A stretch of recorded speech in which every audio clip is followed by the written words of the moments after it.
Every Thursday afternoon, I can be found in a small room from 4 to 5:30 at the public library, sitting across the table from a 60-year-old man who knows the history of this land like the back of his own hand. His old man used to feed the fam on a farm with orchards that would span the land where houses now stand. So to that end, Ron grew up a farmer. He could tell you in the spring there seems to be this thing that the north wind brings, a kind of enchantment. It sings and makes little ears ring, decide to go inside, coincide, become wild things. He has inspected it and accepted it as part of the nature of this land. He's never really left Fairfield. But his knowledge yields what the county has sealed to the bounty of its history. His story is tied to this place, and he knows every child's face who has come to the school he has worked at as a janitor for the last 35 years. His wisdom isn't locked in lines and verse rehearsed and dispersed through books on shelves he wipes down attentively. His insight comes in spite. His invite into these halls of learning only keeps desires burning and churning, yearning to have what these children take for granted.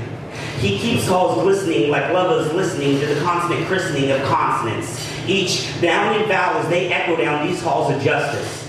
Because in this country, there are no equal rights for the uneducated. And though he has waited 50 long years to finally steer clear of the fears and tears that have held him captive, he has adapted and is now attracted to learning states and found it's never too late to take hold of your faith. He is the perfect sculptor of a modern-day soldier whose only battlefield smolders with the fire that fuels desires to live a life inspired.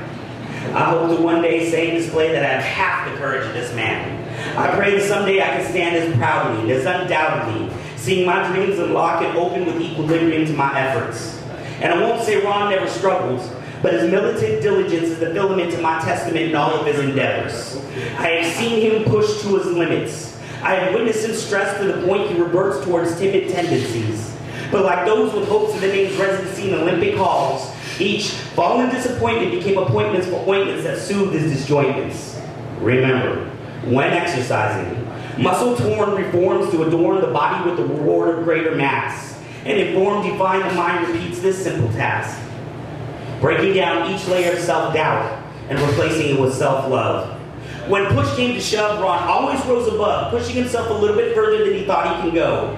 I remember the days he complained that his eyes strained and his brain pained when he had to read 10 pages. Now he flips through books with intense looks as if reading was a need that would not be satiated. He's finally made it. In this new world of words, I have heard him surge to purge past urges to lay passive. He has found his own beauty and truly sees that he is a value to his community. There is no immunity from this current infection. Reflection of days past with past that laughs and gaps not being able to read has led him into. But that is all behind him. He finds the vines that once would bite him, no longer invite him to stand in backgrounds. His voice has been found, and I can never truly thank him for how he's inspired me, but I give thanks through poetry.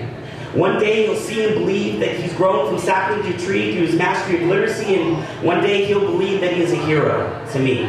Thank you.